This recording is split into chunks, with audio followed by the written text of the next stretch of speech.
3 కేసుల్లో 3.315 కేజీల గంజాయి పట్టివేత, 3 బైక్ల స్వాధీనం, ముగ్గురి arrest. Sangareddy prohibition and excise station పరిధిలో 3 కేసులు నమోదు చేసి 3.315 కేజీల గంజాయి, 3 వ్యక్తులను, 3 బైక్లను స్వాధీనం చేసుకున్నారు. 1.5 కేజీల గంజాయి కేసులో ఎస్ఆర్ నగర్కు చెందిన సందీప్ను అరెస్ట్ చేసి అతడి వద్ద ఉన్న స్కూటీని, సెల్ ఫోన్లను స్వాధీనం చేసుకున్నారు. బీరంకొండకు చెందిన సాయి కుమార్, శ్రీకాంత్ల వద్ద 1.2 కేజీల గంజాయిని పట్టుకుని వారి వద్ద ఉన్నటువంటి బైక్ను, 2 సెల్ ఫోన్లను స్వాధీనం చేసుకున్నారు. మరో కేసులో 615 గ్రాముల గంజాయిని పట్టుకున్నారు. అతని వద్ద ఉన్నటువంటి బైక్ను కూడా స్వాధీనం చేసుకున్నారు. ఈ 3 కేసుల్లో 3 వ్యక్తులను అరెస్ట్ చేసి సంగారెడ్డి పోలీసులకు గంజాయితో పాటు అప్పగించారు. గంజాయి పట్టుకున్నటువంటి దాడుల్లో వీనారెడ్డి, గాంధీ, సిఐలు అనిల్, యాదయ్య, ఎస్ఐలు ప్రహ్లాద్, కరీం, యాదయ్య, గోపాల్, రామారావు, ఉమా, మల్కయ్య, కానిస్టేబుల్ పాల్గొన్నారు.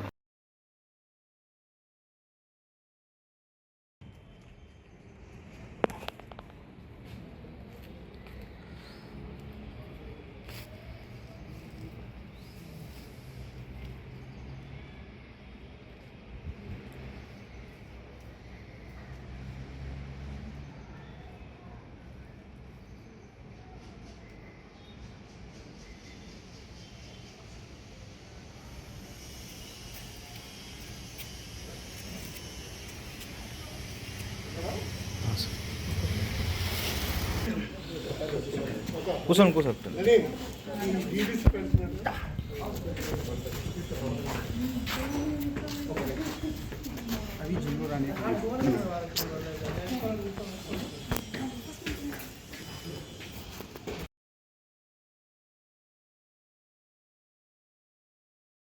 మరిన్ని అప్డేట్స్ కోసం మా ఛానల్ని సబ్స్క్రైబ్ చేయండి.